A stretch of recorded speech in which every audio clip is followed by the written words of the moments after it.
Mac and Mac and Mac here on Birds 365. McDonald, McMullen, and Glen Macnow, the host of the Eagles pregame show on their radio network, WIP here in Philadelphia, and weekend host on WIP, joining us. Good to see you, partner. Thanks for jumping in with us. Pleasure, man. Hasn't been enough. I've not seen you enough these days. Yeah, we missed out on a couple of Sundays because of NFL Europe. Ooh, that's big. Yeah. Anywho, here's where I want to ask you the first question, having to do with your Eagle pregame show duties. Yeah. I hosted the Eagle pregame show before you did. How many years ago now is that? 15, 17? I've been doing 16. So 16, yeah. So went right from Mac to Mac, went from me to you, hosting the Eagles pregame show on the radio. And I used to have Dave Spadaro as part of my pregame show as well, as do you. And Dave is a silver lining kind of guy. He finds that silver lining. It's been pretty damn easy with the Eagles the last couple of years. They've been that good, but a lot easier for Dave these days. Yeah, it is. Who's the balance guy? Is there someone in your cast of thousands that you have from the pregame show? I know you got countdown and kickoff before that, but is there a guy who balances out the overly sunny look of Dave Spadaro, or does that fall to you? Well, it probably falls to me. Let's see. I got Rube, who's a very solid reporter who will call him as he sees him. I had Rube there for years. I have Elliot Shore Parks, who's he's a pretty glasses 3/4 full most of the time. I got you get some cakes though. You get some. He does. Cakes, he's got strong opinions, often that make me smack myself in the head, but he does have strong opinions. I have Ike, who I think is the smartest guy around. And I have Ross Tucker. So Ike and Ross Tucker, I wouldn't say they balance it with kind of negative take. And of course, I got Howard, who thinks that, anything the Eagles do is great. So I guess it does fall to me. But as you suggested earlier, it's hard to see a lot not to like. No. Yeah. We do have to nitpick with this team. 27 weeks and counting, Glen Macnow. Best record in the NFL, or tied for the best record in the NFL. It's just the glory days of the Philadelphia Eagles, at least in the modern era. I think it is. Oh yeah, I mean clearly. They had a really good run for a while. I'm trying to think the exact years when it was, but they never won playoff games, right? They used to win 10, 11 games a year, but never won playoff games. Now they win the Super Bowl in 2017. They get back to the Super Bowl last year. Different coach, I guess, different quarterback, very different roster. But to me, it's the same era, and they certainly have a great chance to get back there this year. So these are glorious times. All right, since I put you on the spot with my first question, I'm going to put you on the spot with my second question. Good. Jason Kelce going to play next year? Because we were just describing this era of Eagle football. Jason Kelce is it from 2007. And I wanted to put BG in the backseat, or Lane Johnson, or Fletcher Cognero. But Kelce is the face of this era of Eagle football. Which is phenomenal. Sexiest man in the world, almost. Yes, I was going to say, really, once you've been the sexiest man in the world, how can you come back to the NFL? So, let me just back up to comment on something that you guys said, and I think you were kind of implying. I can't think of any team in the history of the NFL where the face of the franchise over an extended period was the center. Was any offensive lineman, and it's him. He's really the guy. Man, I would love to see him come back one more year. We all would. I think if they get to and win the Super Bowl, it's a clearly good, easy time for him to retire. If they get to the Super Bowl, it's still a decent time. If I'm betting my mortgage, I would bet this is it for him, and he goes on to a marvelous media career. By the way, he's going to be on tonight with Amazon. He's already doing the media stuff. He's going to be on with the Thursday night crew, so he's going to be doing that this week. He went out to that media workshop thing over the off season out in Los Angeles. So he's gearing up. I've been saying it. I think this is it. They might have made his head too big with this sexiest man in life. But by the way, that was a great It's not his line. head you're worried about. Yeah. So here's the thing. Here's the thing. I remember when I think it was Romo who they moved into the booth and immediately made him the number 1 chair. Yeah, and we he thought, was great. well, yeah, but I thought he was. I don't think he's so good anymore, but I think I think he was. But I remember thinking, like, how do you take a guy who's never done it and promote him over all those guys who had years of experience? That's crazy. With Jason Kelce, I think he can walk in and be the best guy doing that job. Yeah. Yeah. I mean, he's definitely one network's going to put him at the number 1 spot, and good for him. And then when his brother eventually retires, the two of them, that podcast they have is compelling. It's just great. It's good. It's great. And it's funny and it's smart, and they're terrific. Yeah, by the way, Jason had a great line. He said he's not even the sexiest guy in his own family. That's true. Yeah, that was a great line. Apparently they didn't poll Taylor Swift for the voting. You know, the documentary they did on him that his brother got is like the highest rated sports documentary ever already. It's he's got a great thing going, and deservedly so. Yeah, no question about it. Now let's get to the nitpicking, Glen Macnow. I can't take all this good-natured.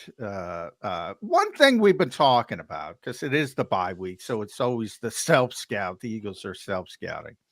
So I did my own what they should be self-scouting about. Number 1 for me was the traditional running game. So I've been saying this for a while, Glenn. The Eagles' running game can be tremendous. They've had these 200-yard games. They had them early in the season, week 2, week 3. But it's all fueled on the +1 of the quarterback. Yeah. Ever since the quarterback got banged up, they don't run the football so well. And I think you got a great point, because the other teams now know he's not a threat to run. Yeah. Right? What did he have? He had two carries for 3 yards or 6 yards or something. And he had 10 against the Cowboys. He had 10 carries? Scrambles. Yeah. Okay. Don't forget the tush push. That counts. Okay. Okay. You know what? That's great. I believe he had 2 designed running plays that weren't a tush push or a scramble. Okay. Fine. So I stand corrected, but to make my point, it is no longer a threat. Teams have realized that, and so they're not really forced to defend it, which means that you can just, on a running situation, say, okay, it's going to be Swift or it's going to be Gainwell. And I don't know that that's going to change, because I think with his knee, he's clearly not going to be running the ball on as many plays. So they just have to figure another way to get that running game working. Going to be and can they? That's my here's my concern. And we all know how this team builds and how he builds this team. It's offensive line, defensive front, quarterback. Then they play corners, and you can go down the list. They don't pay running backs. The old adage, you get what you pay for. Are the Eagles running backs just not that good? Because I look at let me just say this real quick. Yeah. I looked it up, Glenn. Since Jalen got banged up, which was the Rams game, here's DeAndre Swift. 10 for 18 against the Jets. Now, the Jets, Jody can tell you, tremendous front. All right. Miami, 15 for 62. Pedestrian. Washington, 16 for 57. Not great. Dallas, 18 for 43. Yeah. Yeah, I don't think Swift's your problem. I don't. I think Swift's a good running back. I don't think he's a poor running back, but I think he's in the top half of starting running backs in the NFL. Somewhere 10, 15, something like that. I think the banged up line with the guard out has hurt. I think that's been a problem. I can't give you a whole lot of other reasons, to be honest with you, but I don't think it's Swift. I don't think Gainwell is been much to speak of, but I'm not gonna blame this on DeAndre. Should we see some Rashad Penny? More, sure, more Rashad. Yeah, I mean, he had 6 carries all year, so if more than 6. Yeah. Yes. Yeah. I think he should get a shot. It is really weird, and maybe Jody, maybe you guys understand this.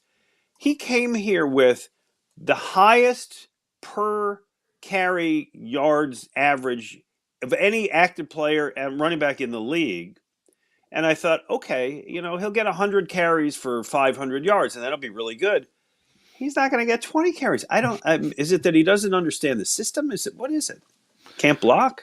I thought it was all along that they were like preserving him. Me too. First couple of weeks of the season. Oh well, he's always hurt, so they don't Yeah. want to. They don't want to tap into that yet. You got to wait to tap into the keg. They don't want to tap. And another week goes by, and another week goes by, and another week goes by. I go, yeah, I just don't think they have faith that he's what his. I think says. And I've said this to Jody Glenn. I think it's if he's not the lead back, he can't help you in other ways. So he's not going to help you on special teams. He's not a good receiver. He's not good in pass protection.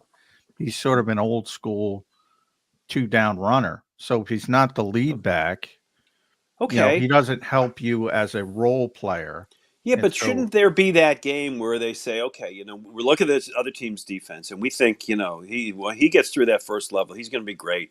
We'll play him, we'll give him 10 carries in the second half and he'll go off. I mean, I understand he's not a great blocker. He's not a receiver, special teams, but I would just think one of the game plans over the course of 9 games would figure out a way to. I thought it would have been this week with Dallas because I did too. Was out with the personal when he was active. I thought, okay, here we go. We're going to see something different. Throw him out there for a couple. Yeah. Now to your scenario, Glenn. This is a stat that Reuben Frank had in his stat column this week. He always has great nuggets. They're great. Yeah. The Eagles. I made it a question to John yesterday, so I'll make it to you. Teams have since the turn of the century, 2000. How many teams do you think have started the season in the NFL either 8-1 or 9-0? Since 2000, that's 22 seasons. Yeah. Of potentially going 8-1. How many teams do you think have gone 8-1 or 9-0 to start? A dozen. 40. It would shock me. It was that many. 40 teams since 2000 have been. I was way lower than that. You know what I did? Because you asked because you made the point of asking the question, I thought, all right, it's going to be really high or really low. I'll bet low. But here's the hook. Of those 40 teams, how many have not had a game where they won by where they've ended up winning by more than 2 touchdowns? 14 points plus in those 9 or 8, those 9 games to start the season. They didn't have at least one win of more than 2 touchdowns. All right. See, now I feel like I'm being manipulated here. Yeah, you are. So I'm not even going to ask it a question. I'm going to tell you. 4. One. This year's Philadelphia Eagles are the only team in the last 2 decades plus that haven't had a blowout win. That's why that plays into your Rashad Penny thing. One of the reasons why is they haven't had the chance. They haven't been up by 3 touchdowns. Goes, hey, let's do the Rashad Penny experiment. Throw him in there. Give him 10 straight carries. Let's see what happens. They haven't blown anybody out back, man. Well, 2 points. One is you can run the ball with Rashad Penny even if you're up by a touchdown. That doesn't faze me. And the other one is this is why you and I get calls to our shows of but. Yeah. Right? Yeah, the skeptical fans that we hear all the time, like, well, yeah, they're winning, but the secondary is terrible. They can't run the ball. The punter stinks. I mean, it's an interesting. I'm switching gears on you guys just for a second. The fan dynamic is interesting, which is the record is incredible, but people are a lot style of people, points. They want style points. A lot of people aren't quite buying in yet. Yeah, they want it. They think it's college football, and you got to impress the voters. Yeah, I want 56-3. I did. I want that. Or 73-0. Is that your favorite score you used to run? Yeah, I picked that one time when I was working with you, and the Eagles lost the game against Washington. It was Washington because the all-time blowout was Washington beating maybe the Bears in an NFL title game back in the day. So never mind. We don't have to talk about that. I think it was Mark Rippon ended up beating the Eagles. Yeah. The big 73-0 game. The Miami Dolphins cracked 70. They did. Maybe could have broken that record. Yeah, they've looked really good the last couple of weeks too. Ironically, the only team the Eagles have beat by 14 points is the Miami Dolphins. So there you have it. Well, I think Miami. I don't want to say they're a fraud because they're not a fraud. But I don't put Miami. They're not a great team. I would not rank them in the top 5-6 teams with a chance to win the Super Bowl. I agree with that. Along with my old Buffalo Bills, who were dropping. But since you brought it up, I was on another radio station. I was asked that question: who's a legitimate Super Bowl contender? And I got to tell you, Glenn, I come up with a bunch on the AFC side. Yeah. I can't come up with a bunch on the NFC side. Who besides the Eagles is a legitimate Super Bowl contender on the NFC side? I still lean towards San Francisco, Dallas, but they're incredibly flawed. They are. Yeah, everybody's pretty flawed. San Francisco, Dallas. I think Detroit's going to have a nice year, but not make the Super Bowl. They'll go, 11-6 and lose in the playoffs early. I kind of like Seattle as a little bit of a sleeper, maybe. They got pounded this week. Oh my God! I know they did. I know. No, I think Baltimore's been the best team in football. Well, no, we're talking NFC, right? Yeah. Right. Okay, and the NFC. I mean, I think that's kind of it. The Eagles. Once again, the Eagles should have an easier road to the Super Bowl than any team in the AFC. Yeah, they have an inside straight. I mean, barring injuries. Yeah, and we all know significant injuries. That's baked into it. If you have the quarterback gets hurt, you're in trouble. If they, I don't see how they don't win. The big game to me, Kansas City is next, and it's a tough game. And if they lose Kansas City, they lose Kansas City. And then the Bills at home. And I think the big game of the year is the Niners at home. Because I think if you beat the Niners at home, you pretty much clinch home field advantage through the playoffs. I mean, I know you still got Dallas to play, you still got Seattle to play. Both of those games are on the road. Yeah, right? Yeah. So it's you're still in the middle of that tough schedule. But to me, if I could pick one game to win, it is that San Francisco game. And then you got home field advantage. The Niners might lose again this week. They play at Jacksonville. Doug Peterson and Ooh, I like Doug this year. Yeah, they might be buried by the time they get to Philadelphia. It's a possibility. Yeah, I'm okay with that. Yeah, unfortunately, I know two guys who have to compete with that game this Sunday. That would be Glen Macnow and Jody McDonald on at the same time. Jacksonville and San Francisco are playing on WIP. And watch one eye on a TV. Yeah, that's exactly what we'll do.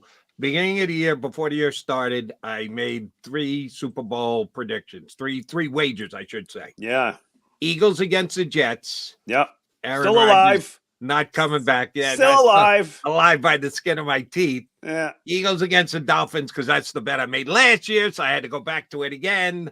We're all starting to doubt the Dolphins' viability for the Super Bowl. And the second one, but more so than the Dolphins, Eagles against the Jags. I had the Sirianni, Dougie P potential Super Bowl wager put in. I can still make good money if that happens this year. And that would be so interesting, because I think everybody looking at the AFC this year said, all right, the Chiefs, the Bills, the Jets Bengals, could be the Bengals, the Jets could be the team on the rise, right? Yeah. And the Ravens, and I don't think anybody thought the Jags. I give one guy who did, and again, don't want to give him too much credit because he said they weren't going to the Super Bowl. Peter King picked Jacksonville to have the best record in the AFC because he thought the rest of that division was going to stink. Yeah. And they were going to go 13-4, but here come playoff time, the Chiefs, the Bills, the Dolphins. Now, with Jacksonville, if you remember, Jody, I said the most obvious division winner to me was Jacksonville, similar to Peter. They were going to win that division because it's such a bad division. I still root for Dougie, right? We all still root for Doug. Doug's no problems with Doug. No problems with Doug whatsoever. And I heard you guys earlier talking about Wentz and rooting for Wentz, and like, you know what? Sure. Why not? Good. What's the point of holding a grudge? Let's remember what he did in 2017 and not all the afterward. Yeah. I'm surprised it took this long when you've seen some of these quarterbacks. The Giants are rolling out Tommy DeVito. Well, I think baggage is really what I think. Obviously. I just looked at, shame on me. I should have known this ahead of time. I was saying they might ask Carson to do a Joshua Dobbs deal this week. No, the Rams are on a bye. Carson went 24 hours of studying that playbook. When he gets in, he's going to be ready to do a Baker Mayfield for the Rams. Yeah, extra week. There you go. Who do they play that next week? Who do they play? I got to look that up. I just saw that they were on the bye this week. Shame on me. I should have known that ahead of time. Week 11, the Los Angeles Rams are hosting the Seattle Seahawks next week. Not the easiest start, but it'll be fun to watch. Agreed. Perhaps. I mean, Seattle too. That's where he got the concussion. Seattle in the playoffs. Hopefully not the same time as the Eagles. Well, the Eagles Chiefs are Monday Eagles night. are Monday week, night. So yeah, good, great, fun weekend. Bye week. There was some legitimate And I'm working with you news, again. That came out. Glen, Jakobi Dean injured again. This is interesting to me because I think Nicholas Morrow has played better than Jakobi Dean. This is one of those things in the NFL. Jody and I talk about this a lot. Pedigree matters. You get more chances. For a Super Bowl level team, and that's what the Eagles are, I maintain Nick Morrow should have been playing anyway. Is this a silver lining for this defense that has struggled in the back seven? I don't know if I'd call it a silver lining. If nothing else, you lose a lot of depth at a position where you don't have a lot of depth. So, I think that's problematic because it's like, okay, Nicholas Moore is fine, but who's the next man up if he has to rest? Christian Ellis, baby. baby. God forbid he gets hurt. Yeah, okay. He's all right. Depth-wise, yeah. But if he stays listen, healthy, which is a big if. Yeah, and Morrow's done it. I mean, he had the 3-sack game, and he's done pretty well. I literally bet on Jakobi Dean this year in my stupid football bet. He's one of the guys in that bet, but I liked him and thought this is going to eventually work. And my biggest concern is when you have something like this, which just shuts you down for the year.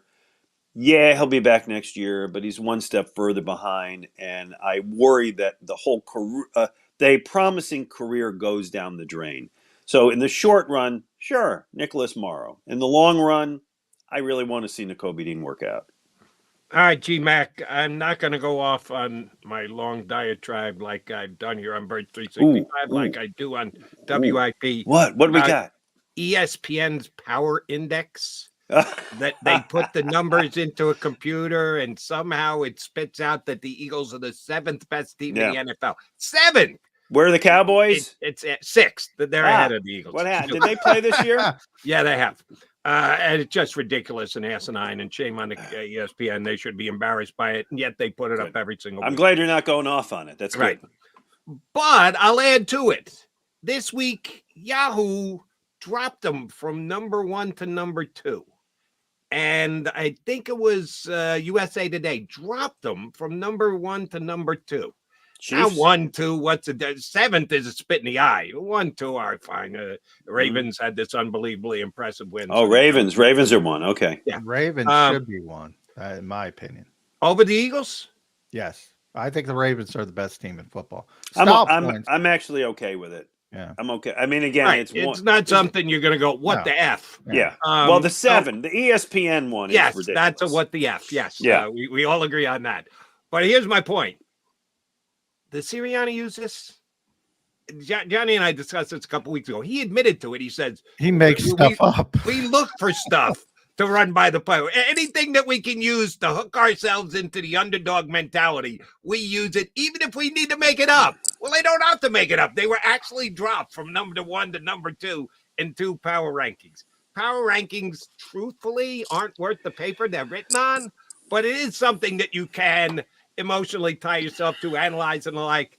Will Sirianni use that this week against Kansas City, or they just need to go down the, hey, remember February route?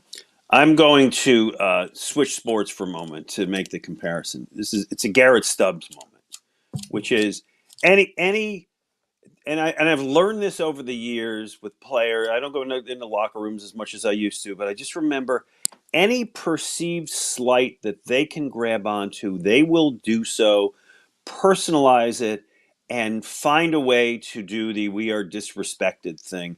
You guys saw the series on Michael Jordan, right? Yeah. Where a guy walks by him without saying hello. It's like, I took that as a personal offense. And then I decided I had to beat his head in. And it's like, what are you talking about? Athletes do it. They do it to their advantage. They do it well. And so I'm sure Nick saw what you saw, and he's got it there for one day to bring it up. Look at this. They don't believe in you. Oh, sure, he'll use it. Yeah. Absolutely. Are they? Let me ask you, are they behind? Oh, you said they're 2. So they're not behind the Chiefs. They can't use that. great football example of that recently was Jim Swartz talking to DK Metcalf. He went up to DK Metcalf, and Jim told the story, and he told him, you're the closest thing I've seen to Calvin Johnson since Calvin Johnson. And then he made the mistake of, you're not there yet, but keep working, trying to, pat the guy on the back. He took it as an affront. Of course. He's like, what? This is a Hall of Fame level player that of course. Jim obviously coached and has tremendous And you know respect. what? That's one of the reasons these guys are great, because they're already great, but they can find that little thing that they can use to just make them great. Jump in our swimming pool. Well, how dare you? And that was the game he went off on the Eagles. And Jim was like, I'm not saying anything to anybody ever again. Yeah. Oh, gosh, I remember that game. Oof. Yeah, he was good that game. Yeah. It's amazing. Yeah, you're right. They hold on to things, and they're like, what are you talking about? Yeah, they're smart. Yeah. All right, G-Mac, I asked this question, Johnny Stolness, we had on before you. It's a very positive fight, because from time to time, the guys on our stream don't like when I create narratives and they have any negative slant to it. This is about as positive as you can get. Eagles are 8-1 right now through the first half of the season, plus. Thanks, Roger Goodell, for making it 17 games. They're 8-1. They're going 7-1 in the second half, McMahon. 2 losses all year. 7-1. Guaranteed lock to win the last 3 games. Giants, Cardinals, Giants. Yes, Jesus. I agree with that. Last 3 games they win. Way to end that season is. You got them losing only one of these next 5, eh? One of the next 5 games they're losing. Yeah, I'm like, I'll take that right now. Right now, I'll take that. Who are they losing to? If they're going 7-1 here in the second half, and only one's going to be an L, where are you placing that L, Macnow? All right, so I have to buy into your theory then. Yes, to do this. yes. Make sure you ask me this on Sunday, okay? Because it's good. I like this. Then sure. All right, you ready? Cowboys. Yeah, that's the same thing Johnny That's what John said. Although I listen. I mean, that presumes they beat the Chiefs, and that's going to be a challenge too. By the way, you told me only one. Jody brought this up in the offseason. I said, it's an AFC game. Who cares? Want to talk about tiebreakers. If you want to lose a game, you want to lose an AFC game. If the Eagles lose to the Chiefs, and that's that one game, has it become bigger because of the Super Bowl? Because it's better to lose to the Chiefs than the Cowboys. It becomes bigger to us, but it doesn't become bigger to. I mean, it becomes bigger than what? Bigger than the Cowboys? No, or just like a big issue for the next week. Well, will people be more upset because they lost to the Chiefs again than losing to I mean, it kind of depends how they lose, right? If they lose 35-10, I think the town's going to go into a panic. But if they lose a close game on the road and close game stuff, for argument. People will live with that. So let me turn it back to you, because I asked this question going into this stretch of Cowboys at Chiefs, Bills, Niners at Dallas, at Seattle. Those 6 games. What did you think the record was going to be going in? I agree with you, Jody. The last 3 games against the carcass of the Giants and an Arizona team that's going to be tanking ought to be 3 wins, and probably are going to be 3 Kyler wins. Murray's back. Maybe we'll see that week. But could be 3 wins with your backup quarterback starting. Could be Mariota time. So those 6 games, and they're already 1-0. What to you is the anticipated record? Mine's 2 losses. It was 2 losses before. It's 2 losses still. So I'll accept, as long as you got 2, that's acceptable to me. As long as you come out of that stretch with 4-2, you're fine. 3 things. That's what I say. 4-2. John and I are in accord there. Number 2.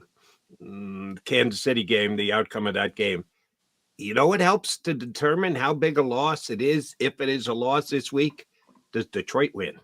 Because we had this conversation before the season started. We had no idea that the Eagles were going to have the best record, but only be 1 game ahead.